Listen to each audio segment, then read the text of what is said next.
gente sabe, pessoal, que em torno de 22% dos molares inferiores na raiz mesial, a gente pode ter a presença de um canalzinho chamado médio mesial. Na verdade, ele tem diversas denominações. Se você pegar na literatura, tem vários. Estava até vendo uma aula de um colega anteontem, e aí tinham 3 ou 4 denominações para o médio mesial, tá? Ou médio mesial, mesomedial, o que seja.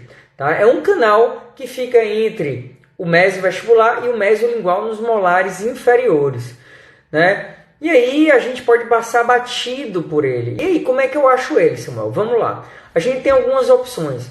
A primeira opção, pessoal, é usar, né, o ultrassom com a ponta. Samuel, que ponta? Eu de preferência, prefiro as pontas diamantadas esféricas, tá? A gente tem ponta em forma de bala, Finder, não sei o que, tem um bocado de ponta por aí, né? Mas é que eu prefiro mesmo, é uma esférica diamantada. A gente tem 2 fabricantes nacionais, logicamente que os ultrassons, né, tem as opções dele que dividem com as pontas aí diamantadas, tá? Os ultrassons têm as opções, o que eu gosto é uma esférica pequena, né, não uma esférica grande diamantada, porque o diamante ele é para desgastar mais dentina mesmo. Tá? E aí, pessoal, eu passo essa ponta no istmo. Eu pego essa ponta diamantada esférica e passo no istmo, tá? Entre o MV e o ML. Isso não é o que é o istmo. O istmo, pessoal, é uma ligação anatômica que tem entre o canal mesovestibular e mesolingual, né? Aí até que o pessoal comenta, né? Existe agora, talvez eu faça uma live sobre esse assunto, os protocolos de desinfecção que estão sendo muito comentados aí, né, dentro dos congressos, dentro das jornadas, né, para pegar essa região aí de istmo nos molares inferiores, tá? Então, pessoal, você pega essa pontinha esférica diamantada, né, e passa nessa linha que une o MV e o ML. E aí você passando, visualiza melhor, irriga melhor, né? Pega uma lima 8, C-Pilot, ou High Five, ou C+, ou Defender, tá? Uma lima aí mais específica aí para fazer patência, tá? E coloca ali entre o MV e o ML. E aí nessa localização você acaba aí podendo aí a gente poder colocar, né, para achar aí o médio mesial, tá? Bem, passando sobre isso, a pergunta pode ser a seguinte: Samuel, e se eu não tiver ultrassom? Então, pessoal, se eu não tiver ultrassom, tem muito clínico endodontista que não tem ultrassom, tá? Não tem ultrassom. O que eu posso fazer, né? O que eu posso fazer? Bem, aí, pessoal, a gente tem algumas opções, tá? A gente tem algumas opções. Qual a opção? A gente pode usar, né, o nosso baixa rotação, tá? A gente pode usar o nosso baixa rotação com a opção de ter um adaptador, né? Um adaptador para brocas de alta, um adaptadorzinho que a gente via muito em kit acadêmico, né? De faculdade, a gente pede para os nossos alunos de graduação. Você pode pegar esse baixa rotação, né, com a ponta diamantada, haste longa, no adaptador de alta para baixo. Aí você usa a broca de alta no baixa rotação, tá? E aí passa como se fosse um ultrassom, a mesma coisa. Porque qual é a função do baixa rotação? É desgastar, né, com menos veemência, desgastar com menos poder de corte.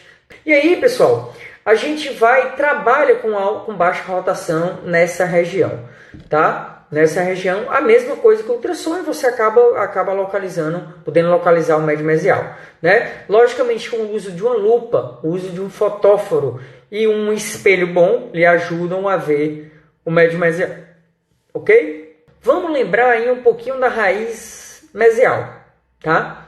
Para antes de passar para distal. Pessoal, agora na hora de instrumentar, tá? Na hora de instrumentar, a gente tem uma dupla curvatura na raiz mesial do molar inferior. Samuel, que dupla curvatura é essa? Né? Que dupla curvatura é essa? Pessoal, uma curvatura, a gente sabe que o mesial ele vai para distal, tá? Ele vai para distal. O problema é que tem uma curvatura nas raízes mesiais dos molares inferiores que caminham para o centro do dente, tá? Que caminham para o centro do dente. E aí faz o canal ser assim. Não dá para mexer assim, era bom em 3D, né? Faz ele descer para dentro e para trás. Para dentro e para trás. Então, é uma dupla curvatura oculta, porque o raio-x não consegue ver isso, né? Então, a gente tem que tomar muito cuidado no glide path das raízes mesiais dos molares inferiores, né? O pessoal aí pode um pouquinho negligenciar isso, mas se vocês observarem, olhem onde é que vocês têm mais fratura. Geralmente né, graças a Deus faz tempo que eu não fraturo, graças a Deus, estou até dizendo quando eu falo isso, tenho medo de fraturar amanhã, né? Então, graças a Deus, faz um tempo que eu não tenho fratura. E aí o que é que acontece, pessoal? Se você não caprichar no seu glide path muito bem, para quando você colocar sua lima mecanizada, ela pode fraturar naquela dupla curvatura, tá certo? E aí, pessoal, terminando aí de comentar as raízes mesiais, eu vou comentar sobre istmo, né? Eu vou acabar comentando aí sobre istmo, que foi um caso de insucesso que eu tive. Então, um insucesso em um retratamento onde o istmo era grande na região apical, tá? Na região de istmo, era um istmo longo, né? Nesse molar que eu peguei para retratar, né? A gente acabou usando a XP no finish, a gente acabou usando o ultrassom, né? Para fazer a ativação da solução irrigante, mas mesmo assim, pessoal, deu um insucesso na raiz mesovestibular, ou na mesial, minto. E aí a gente pediu uma tomografia. Na tomografia não acusava muita coisa, né? Mostrava como se cimento tivesse naquela região, tá? Mas também não mostrava muita coisa. A gente suspeitava de trinca, fratura, alguma coisa do tipo, né? Que não via na tomografia. A paciente, como não estava tendo resultado, a paciente acabou resolvendo extrair o dente e colocando um implante. Eu pedi o dente ao implantodontista e resolvi fazer cortes seriados, né? Ou cortes seriados não, um desgaste de mesial para distal na raiz mesial, tá? E aí, pessoal, para minha surpresa, tinha um istmo longuíssimo, tá? Um istmo longuíssimo entre o MV e o ML, era um canal só. Era um canal só, né? Para você ver como o istmo é longo, né? Da raiz mesial para a lingual, pelo menos nesse caso que a gente estava mexendo. E aí, Samuel, como é que eu vou limpar essa área no terço apical? Como é que eu vou obturar essa área no terço apical, né? Nos 3 milímetros apicais? Bem, pessoal, o que eu podia fazer eu fiz, que foi agitar a solução irrigante e fazer aí uma termoplastificação que a gente usou Max Paden. Mas mesmo assim não deu certo, né? Mesmo assim não deu certo. Mesmo com os protocolos de desinfecção e com a Max Paden. Faz parte, tá? Faz parte, tá certo? Isso só da raiz mesial, né? Agora eu vou passar para a raiz distal. E aí, pessoal, vou começar a conversar com vocês com um assunto chamado de simetria, tá? Samuel, simetria pessoal, o que eu quero dizer simetria no molar inferior? É o seguinte, a gente tem as entradas mesovestibular, mesolingual, tá? Geralmente, a raiz, deixa eu fazer um esquema aqui, ver se dá certo, né? Fazer um esquema aqui, tá? Para mostrar para vocês. Aqui eu tenho um molar inferior, tá? Parece um cara gritando, né? Mas é um molar bonito, né? Mas é mais ou menos isso que eu quero mostrar, ó. Tá? A gente pega aqui mesovestibular, mesolingual e distal. Quando esse canal distal está bem centralizado, tá? Em relação aos mesiais, a gente não desconfia da presença de um segundo canal, tá? A gente não desconfia do segundo canal. Agora, se você achar um canal com essa maneira aqui, ó,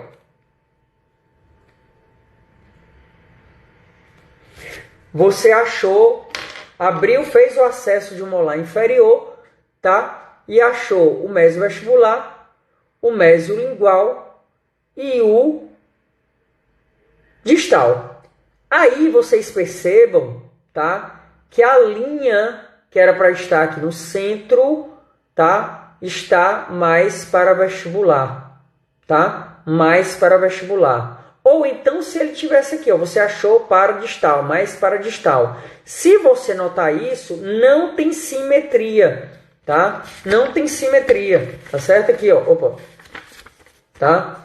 Aqui, ó, não tem simetria, tá vendo? Tá no centro, tá certo? Tá no centro. Aqui tá mais deslocado para mesial. Se tiver assim, pessoal, desconfie do seu acesso ou de alguma calcificação nessa região, tá? Porque o segundo canal vai estar aqui nessa região, tá? Nessa região, tá certo? Pensem, essa imagem tem que estar montada mentalmente na sua cabeça, tá? É como mais ou menos se fossem os meus olhos e minha boca, né? E parece mesmo, eu pensando agora que eu tô vendo, ó, mesovestibular, ligue pro olho mais baixo não, esse olho mais baixo que esse, hein? Ó, e aqui como todo bom cearense, né, fazendo brincadeira aí. E aí, pessoal, o que acontece? O mesovestibular e o mesodistal, né, mesolingual. E aqui o distal é até achatado mesmo, o distal, tá? Se ele estiver no centro, tá certo? Significa que tem só um. Agora, se a boca estiver deslocada para cá, você tem que procurar nessa região. Então, você vai ter que trabalhar o teto nessa região ou com ultrassom aqui nessa região. Quase que certeza, pessoal, vocês vão ter o segundo canal na distal, tá? Vai ter o segundo canal na distal. Gostou, né, Pris? Eu não sei como é que é o nome que tá aí, né? A Tádia também. Pois é. Então, o que acontece, né? Então, pessoal, a gente tem que tirar a onda de nós mesmos, né? Um olho é mais baixo que o outro, então a gente tira a onda de nós mesmos, tá? Então, pessoal, preste atenção nessa dica, tá? Que é extremamente importante. Tem até um artigo publicado sobre isso. Essa dica não é minha, né? Essa dica está na literatura. Depois eu pego o artigo para colocar aí como a referência dessa dica. Não estou inventando, né? Tem a literatura sobre isso. Tá certo? Só não vou nominar porque eu não me lembrei agora. Certo? Então, essa dica é muito importante para localizar o segundo canal, tá? Na distal. Tá certo? Outra dica. Aqui eu vou fazer aqui aula de anatomia aqui, né? Parece que eu estou dando aula na graduação usando a lousa, né? Certo? Estou usando a lousa do quadro, tá? Aqui, ó. E aqui o canal. Aqui foi minha tese de dissertação. Parece que tem um cara rindo, né? Então, pessoal, é o seguinte. Minha dissertação foi o quê? Trabalhar esse canal distal, tá? Trabalhar esse canal distal. Aí você vem, né? Chega você, né? Com sua Wave One Gold, Reciproc Blue, High Flex EDM. Vamos botar a lima que nem tem aqui, né? Vamos botar Vortex Blue. Ou então uma One Shape, One Curve, né? Sei lá, uma lima doida aí. Tá certo? Aí você chega e vê isso daqui, né? Aí você inventa de tacar essa lima, né? Você passo sim, viu, Jamile? Me lembre. Você pega a sua lima e faz isso, ó. A parte preta é onde a lima tocou, tá? Você pega, ó. Coloca a sua lima só aí, ó. Rapaz, no raio-x fica ótimo, né? No raio-x fica ótimo.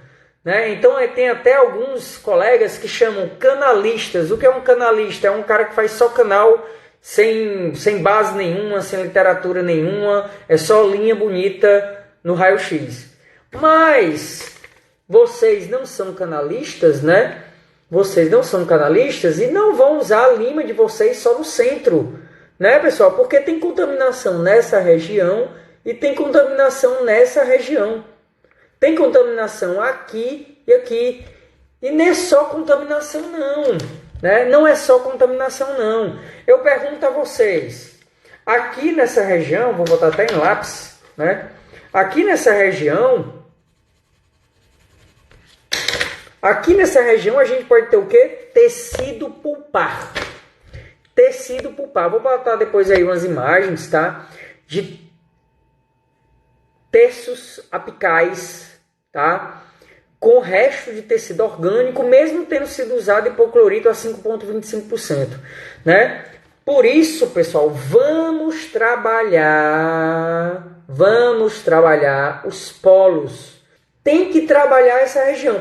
E Samuel, eu posso pincelar o meu instrumento reciprocante nessa região? Eu posso pincelar? Poder você até pode, tá? Poder você até pode, mas ele não toca muito, né? Isso já provou Versiani em 2014, Amoroso e Silva 2017, quem quiser as referências depois eu mando, tá? Foi minha dissertação de mestrado, então tem um tudinho, tá? Tem o C de cor, tá? Então o que acontece? Eles provaram, pessoal, que esses, Peters em 2011 já tinha provado isso, né? Que não consegue tocar essas paredes. E o Versiani ainda fez o seguinte, o Versiani e o Amoroso e Silva, eles pincelaram as limas rotatórias e reciprocantes em direção a esses achatamentos. E eu também fiz isso, né? Na minha dissertação de mestrado, a gente fez 5 pincelamentos para vestibular e 5 pincelamentos para lingual. E não desgastava nada, pessoal. Então, por quê? Porque, pessoal, eu usei a Wave One Large. Ela é 4505, ela é robusta, né? Uma lima mais robusta.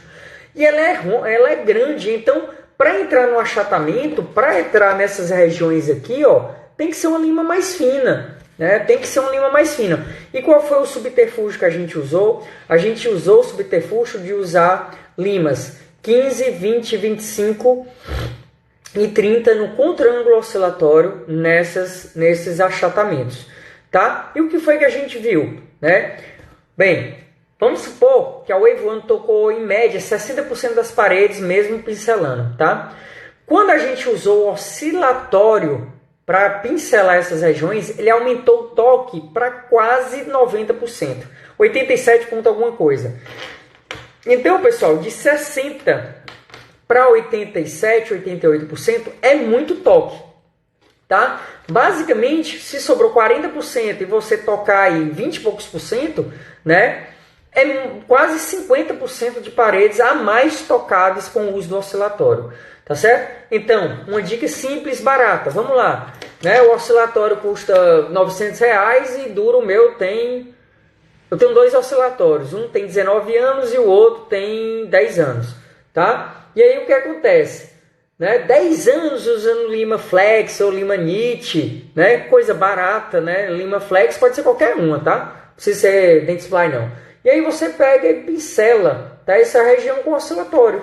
E aí você toca essas paredes, tá? Aí você toca essas paredes. Samuel, eu posso usar ultrassom? Pode também, é uma opção. Mas o ideal é você usar ultrassom tendo microscopia para ver, né, no microscópio. Quando eu usei o oscilatório, eu não estava usando microscopia para fazer, né, essa instrumentação, tá certo? Não, eu não em canais distais sim, viu? Louçândia, né? Eu sempre uso oscilatório para finalizar canais achatados, tá? Sempre é meu último passo, tá certo? Bem, então, Samuel, eu não quero usar oscilatório, né? NSK TEP10ER. NSK TEP10ER é o oscilatório que eu uso e indico, tá? NSK TEP10ER. Tá bom? Aí o que acontece? Eu pincelo essa região e tento remover esse tecido pulpar, né? Esse resto necrótico, esses biofilmes, né? O que é que tenha de contaminação, esmielê, o que seja nessa região, tá? Removendo essa região aí que foi intocada durante a minha instrumentação mecanizada, tá certo? Bem, e o que é melhor também, pessoal, essas limas são fininhas. Essas limas 8, 15, 20 são finas. Então entrar no achatamento é mais fácil do que uma lima robusta, grande. Né? Ela não entra direito, tá? Ela não entra direito. Bem, pessoal, então, comentando aí a distal do molar, né? Comentando a distal do molar, os achatamentos. Eu vou só voltar aqui para essa imagem pelo seguinte. Durante o acesso, né? Se eu não tomar cuidado na cirurgia de acesso, eu posso esquecer um desses canais distais. E aí, pessoal, eu vou fazer um comentário aqui sobre cirurgia minimamente invasiva, né? Sobre acessos e preparos minimamente invasivos.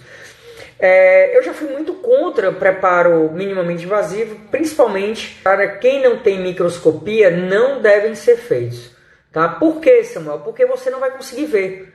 Né? Você tem que ver as características daquela câmara pulpar. Né? Você tem que observar aquelas características da câmara pulpar. E aí, pessoal, quem não tem microscopia, quem não tem tomografia prévia do caso, então acesso minimamente invasivo é difícil e não deve ser feito. Tá? Como eu estou vendo muito caso, estou vendo preservação de acessos minimamente invasivos, né? Como todo e bom observador, e eu não tenho dogma sobre nada, começo a perceber que talvez os preparos minimamente invasivos sejam sim passíveis de serem feitos e obterem sucesso, tá? Então eu estou vendo muita preservação de caso, né, com necrose e tá tendo sucesso. O acesso tem que ser bem feito. Se você tem uma tomografia prévia, não, você já sabe que ali tem um quarto canal, né, na raiz distal e vai procurar, tá? E vai procurar. Você tem que fazer um acesso bem feito, tá? Não precisa arrombar o dente, tá? Não precisa ampliar o dente demais. A gente tem que fazer um acesso que a gente consiga ver, tá certo? Quem tem uma lupa, né? Quem tem um fotógrafo, eu até aqui vou falar com vocês. Quem quiser depois um link, me manda que eu mando para vocês, é do Mercado Livre mesmo. Lupinha chinesa, que vale a pena, né? 300, 400 reais. Tem fotógrafo, uma lupinha que ajuda aí, né? A gente a ver melhor aí a câmara pulpar, né? Ajuda a gente a ter uma noção melhor do que é o acesso endodôntico, tá? Então, o que é que a gente pode dizer sobre isso? É visualizar a câmara pulpar. E com a lei da simetria, tá? Você já vai saber aí como instrumentar, trabalhe, né, o acesso na distal quando você desconfiar, quando não tiver essa simetria, né? Quando não tiver essa simetria, você vai para o outro lado procurando esse segundo canal, tá? O que acontece? Temos que ter cuidado também na procura desse segundo canal, logicamente, né, para não perfurar, tá certo? Para não perfurar esse canal distal, tá certo? E lembrar, pessoal, que o EndoNinja é um curso extremamente clínico e a gente também tem embasamento científico, né? A gente tem uma biblioteca enorme aí, né, pessoal? Bem, então, pessoal, cuidado com esse acesso. Samuel, como eu vou procurar? Mesma coisa, como eu vou procurar esse segundo canal? Mesma coisa da mesial. Pontas ultrassônicas esféricas, tá? Diamantadas, ou então, para quem não tem ultrassom, baixa rotação, tá? Uma broquinha com adaptador de alta para usar em baixa, de broca de haste longa, de preferência uma 10-12, tá? E para complementar, tá? Eu vou comentar sobre a instrumentação, tá? Um pouquinho, porque isso daí pode ser levado para qualquer dente, tá? E prefiro que seja. Não é porque é um central que ele vai ser tão fácil, tá? Porque tem centrais difíceis, né? Mas vamos comentar um pouquinho sobre instrumentação. Pessoal, essa dupla curvatura no molar inferior é complexa, dá trabalho e às vezes pode causar fratura de instrumentos. Então vamos tomar cuidado com o glide path nela, caprichar com a lima 10, caprichar com a lima 15, deixar ela frouxa. Glide path é deixar uma lima 15 solta da parte cervical até o forame apical. Você faz assim, ela está solta, você tem um glide path conseguido. Se não quiser um glide path muito pouco, pelo menos para mim, tá? Eventualmente para não superaquecer a ponta ultrassônica, desgasta um pouquinho, né? Irriga, aspira, olha, vai desgastando, irriga, aspira, olha e vai assim lentamente, tá? Bem, pessoal, então essa instrumentação nos molares inferiores, principalmente nessa dupla curvatura, a gente tem que tomar cuidado, tá? Lembrar que agora a gente tem as limas com tratamento térmico e memória controlada, tá? Por exemplo, como Highflex ADM, Highflex CM, X-Ray, como ciclo salvatório Blue, como Logic, ProDesign S, não quero esquecer nenhum fabricante para ninguém ficar com raiva de mim, né? ProTaper Gold, Rotate VDW, que nem chegou no Brasil, né? Espero conseguir para poder usar, para falar aqui para vocês, né? Tem diversas limas com memória controlada, né, que podem ser usadas para isso daí. Aconselho hoje até vocês a usarem só limas com memória controlada, tá? Ou controle de memória, tá? Então o que acontece? Caprichar nessa instrumentação, caprichar nesse glide path, você tem um contraângulo oscilatório, capriche com isso daí, tá certo?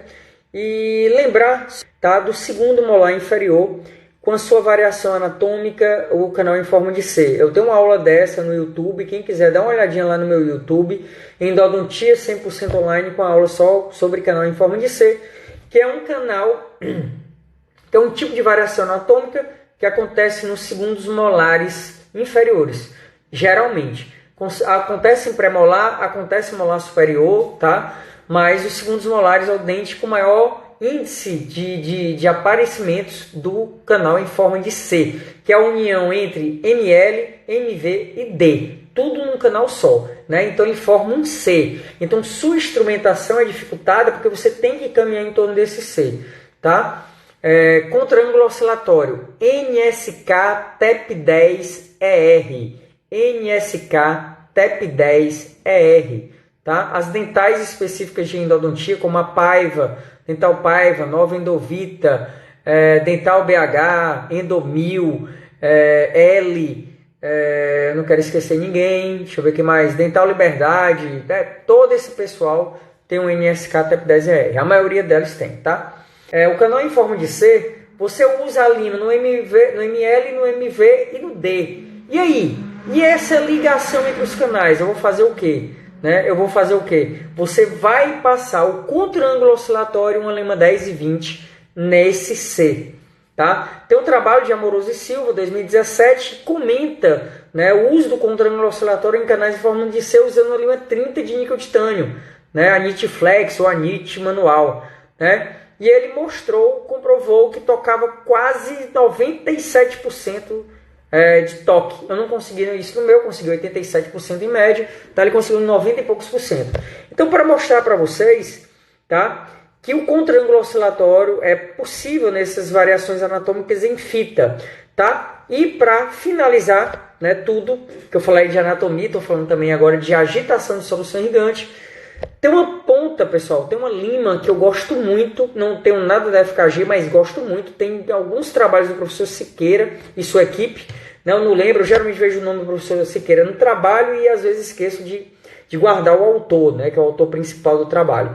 Tá? Saiu agora um trabalho do professor Siqueira mostrando aí o maior nível de descontaminação usando as XP Finas em mesiais molares, onde eu falhei na minha, e eu usei a Finas nele. O que é a XP Finas? É uma lima da FKG, tá? Chamada, que tem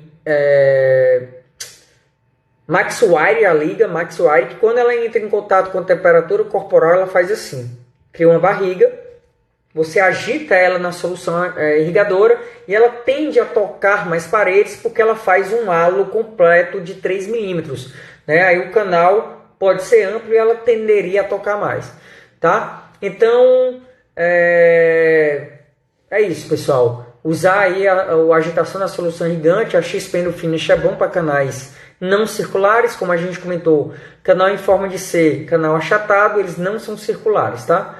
Samuel, a instrumentação sempre junto com a irrigação química, sempre, tá? A instrumentação, o canal sempre deve estar repleto de solução química auxiliar, como a clorexidina, eu uso muitas vezes a clorexidina gel, ou então da solução irrigante, seja ela soro fisiológico, seja ela hipoclorito nas suas diversas concentrações. Pessoal, é o seguinte, eu não lembro qual é o trabalho, mas eu conversando com colegas, né, que trabalham junto com o professor Siqueira, que eu considero, né, um dos maiores microbiologistas da endodontia do mundo, né, acho que eu e diversas pessoas no mundo, né, ele considera aí usar 20 ml por conduto, tá? 20 ml por conduto. Então, se eu faço molar com 3 condutos, 60 ml. Se eu faço molar com 4 condutos, 80 ml. Samuel, como é que tu irriga? É com seringa de 5 ml? Tu enche essa seringa 16 vezes? Não, pessoal. Como eu uso muito soro fisiológico, eu compro geralmente seringas de 20 ml, tá? Seringas de 20 ml, tá? E uso com agulhas de canhão roxo, porque como geralmente eu faço a remodelação foraminal, eu termino o meu forame no mínimo aí com lima 30 ou 35, tá? Então uma agulha de canhão roxo da BD, que tem uma ponta 55, ela desce ali a mais ou menos 3, 4 milímetros do ápice, que é o suficiente aí para eu conseguir uma boa irrigação, tá? Então 20 ml por conduto. Em caso de necrose eu uso hipoclorito a 5,25%, porque tem um trabalho de Marinho Etiol, né, que ela é até alagoana, que está morando aí, acho que é em Piracicaba, tá?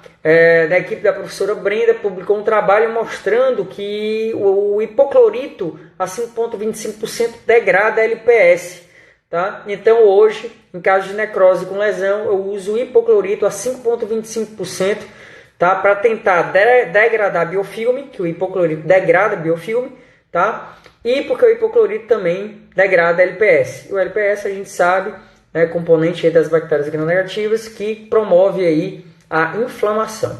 Bem, também tem um outro trabalho também do professor Siqueira mostrando que é mais importante o volume que você usa da solução irrigante, o volume da concentração, do que a própria concentração da solução irrigante. Então vamos caprichar no volume, tá? Volume. Cone de guta, eu uso pontas de ponta infinita. Quem? Aí vai para a galera que apoia e que seus cones são bons. Ódos de Deus, Tanari, tá? Ódos de Deus e Tanari são excelentes cones, tá? O da Ódos é muito bom mesmo, tá? Eu uso cones de ponta infinita. O que é isso? Pego o cone, ele tem a ponta bem fininha. Chego na minha régua calibradora, né? Eu sei o cone, a ponta e a conicidade do meu instrumento, o tip taper do meu instrumento, né? Tem algumas lives minhas, né? Pequenos vídeos falando sobre tip taper, 1 minuto de cafezinho sobre tip taper também. Que eu pego e faço o quê? Pego a régua calibradora, que ela vem, é uma régua, né, que vem com as marcações lima 25, 30, 35, 40, 45. Tem pequenos orifícios que você coloca o cone de guta, né? Eu quero uma ponta 35, coloco no buraco 35 e corto com bisturi. Agora eu tenho um cone de ponta 35, tá? 40, boto no 40 e corto. Agora eu tenho um cone de ponta 40. Existe um contra-ângulo chamado VDW Direct da VDW, que é para ser usado para lima reciprocante. Você acopla ele no micromotor AA e ele funciona aí para limas reciprocantes.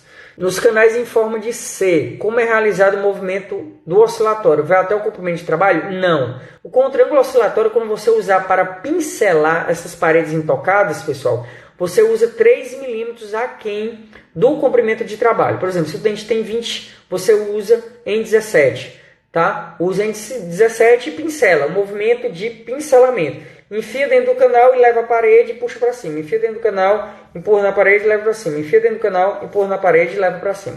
Tá? E você está limpando bem essa região. O oscilatório vai entrar no micromotor, ele faz um movimento de vai e volta, tipo uma vibração? Não, ele oscila. Ele faz. Qual é o movimento do oscilatório? 30 à esquerda e 30 à direita. 30 à esquerda e 30 à direita. Conhecido como movimento recíproco verdadeiro. Tá? Esse é o movimento reciprocante verdadeiro, tá certo? O movimento da lima recíproca, o wave one e etc., é um movimento recíproco assimétrico, ou movimento recíproco não verdadeiro, tá? Como proceder caso o cone para fora do dente, os dois... Bem, se o cone está passando, é porque você não está fazendo boa calibração do seu cone. Você tem que ver que lima você usou para trabalhar o terço apical, né? E a partir dessa lima você escolher seu cone. Se você usou uma lima 35, e depende de onde você instrumenta. Se você instrumenta no -1, no -2, no 0, ou no +1 ou no +2. Né? Você tem que saber essa distância que você instrumenta e quanto você quer cortar do seu cone. Se você estiver trabalhando uma lima 3504, né? Vamos supor aí, um preparo mais conservador no terço cervical. Né? Se você está trabalhando uma lima 3504 e terminou no forame, Samuel, eu quero o obturo 1 aquém. Então você tem que, que é 0,4, é 39, 1 milímetro aquém. Então você tem que colocar seu cone no buraco 40, cortar, que ele vai ficar mais ou menos 1 milímetro aquém do forame apical. Se eu usei uma 40,04, instrumentei no forame, você coloca em 45, né, corta, para ela poder ficar aí 1 milímetro aquém do forame. Tá? Tem que saber aí o tip taper da sua lima para você escolher aí o seu cone. Tá? Ou se você instrumenta um aquém, né, usa a lima, por exemplo, usou uma reciproc 2508, pega um cone M ou M extra large, sei lá, corta em 25 e coloca ali 1 milímetro aquém. Tá? Clorexidina gel substitui o hipoclorito? Olha, a gente está precisando de um trabalho, né? Seria bom que a equipe da Unicamp, a quem mais trabalha com clorexidina, publicasse um trabalho de preservação, né, em necroses com lesão, por exemplo, uma preservação de 2, 3, 4, 5 anos, mostrando aí o sucesso da clorexidina. Eu tenho vários casos, né, alguns outros colegas que trabalham com clorexidina, como o William Martins também, que vive aí pelo Instagram e pelo Facebook, também tem diversas preservações com clorexidina, tá? Em necroses eu não uso clorexidina pura, tá? Usei muito tempo hipoclorito puro, depois passei a usar muito clorexidina pura, mas hoje, pelos trabalhos publicados, eu prefiro optar pelo que cada um tem de bom, né? O que é que cada um tem de bom?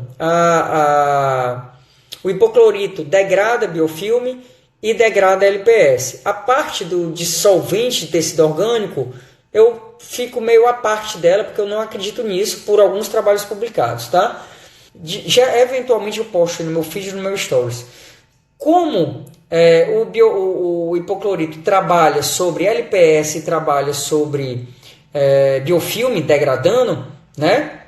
A clorexidina destrói as bactérias no biofilme, mas ela não tira o biofilme dali. O hipoclorito remove o biofilme da parede, tá? O ideal é que você passe a lima, né? É o ideal. Tá? Mas se você vibrar, tal, ele consegue degradar aquele biofilme. Mas o que é clorexidina que não degrada nada.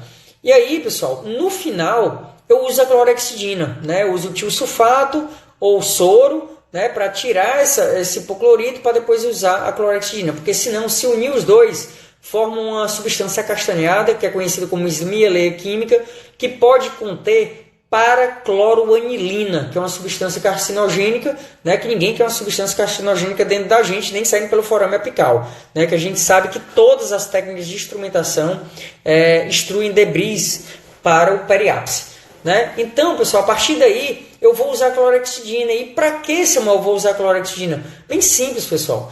O hipoclorito serve para o LPS, o hipoclorito serve para o biofilme. Por que eu não uso a clorexidina? Para fazer a minha remodelação foraminal, porque as bactérias não param 1 milímetro aquém do forame, né? Eu limpo aquele 1 milímetro apical, tá?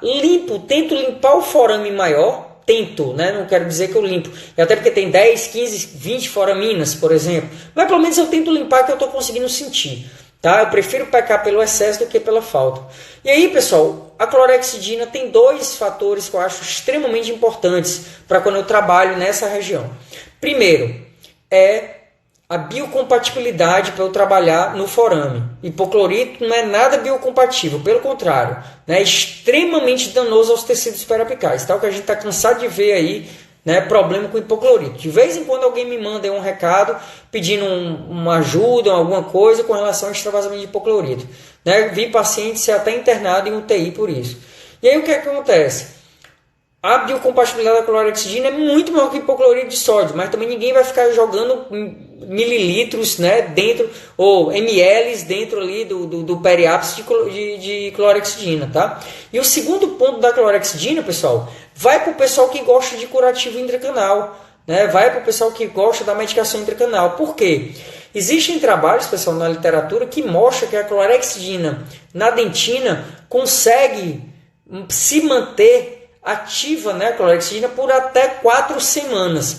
Então, se você pensar o seguinte, eu vou obturar meu dente, né, quem faz sessão única, eu vou obturar meu dente, né, vou usar a irrigação final de clorexidina, e aí eu obturo. A clorexidina continua nesses túbulos dentinários, ela continua agindo ali naqueles túbulos, por 1 semana, por 2, querendo ou não, ela me ajuda na descontaminação. Por que não usar? Né? Por que não usar? Né? Essa ideia foi minha? Não, eu vi no trabalho do professor Siqueira. Do professor Siqueira, não.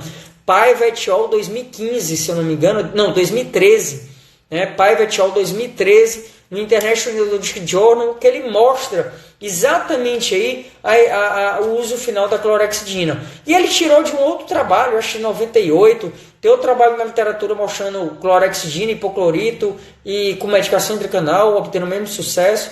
Então, eu uso porque eu quero, já que eu não faço mais medicação, né, eu uso com o intuito de funcionar como uma medicação intracanal, tá certo? Então, esse é o objetivo.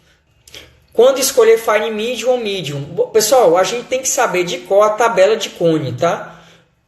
FM é 0,4, M é em torno de quase 0,6, tá? Basicamente eu só uso esses 2 cones. E o F03, para quem faz preparo minimamente invasivo com tape é 0,3, tá? Usa cone F, tá certo? Mas FM tape é 0,4 e M tape é 0,6, tá certo?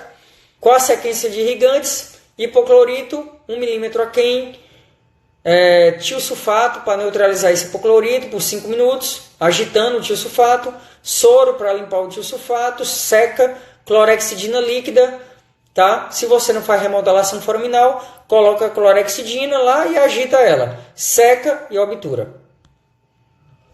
Qual a concentração da clorexidina? 2%. No caso que percebemos que pode ter sido extravasamento de hipoclorito, qual a primeira atitude a tomar? A primeira atitude, extravasamento de hipoclorito, irrigar com muito soro, muito soro. Pega uma seringa de 20 ml com soro fisiológico e gaste aquela seringa todinha. Irrigar com soro fisiológico, 20 ml, tá, de soro, 20 ml de soro, tá certo? Depois disso, você vai explicar para o paciente o que é que aconteceu. Explique, por favor, o que aconteceu. Tá certo? Vai prescrever anti-inflamatório, pode ser uma dexametasona, antibiótico, pode ser amoxicilina, e pode prescrever dipirona, que é um analgésico. Tá certo? Caso esteja tendo algum problema nessa região, de podendo ter aqui um edema muito grande que possa fechar a via aérea, mandar ir para o hospital, alguma coisa do tipo. Eu só vi um caso desse, tá? De uma colega, acho que é bem raro, mas irrigar com soro, compressa fria a princípio, tá? Nas primeiras horas. Depois a amoxicilina pode ser para quem tem alergia à amoxicilina, pode ser a clindamicina, mas a amoxicilina 500 mg de 8 a 8 horas, 7 dias, anti-inflamatório e analgésico, tá certo? E principalmente, pessoal, conversar muito com o paciente, bater um papo bem franco com ele, bem honesto, explicando tudo, para a gente não ter problemas, tá? Eu queria agradecer vocês por estarem aqui, espero que eu tenha ajudado vocês no dia a dia clínico de endodontia de vocês, tá certo? Quem quiser artigo, lupa, link, o que seja, manda para mim um direct que eu mando para vocês, tá certo? Um abraço e até mais.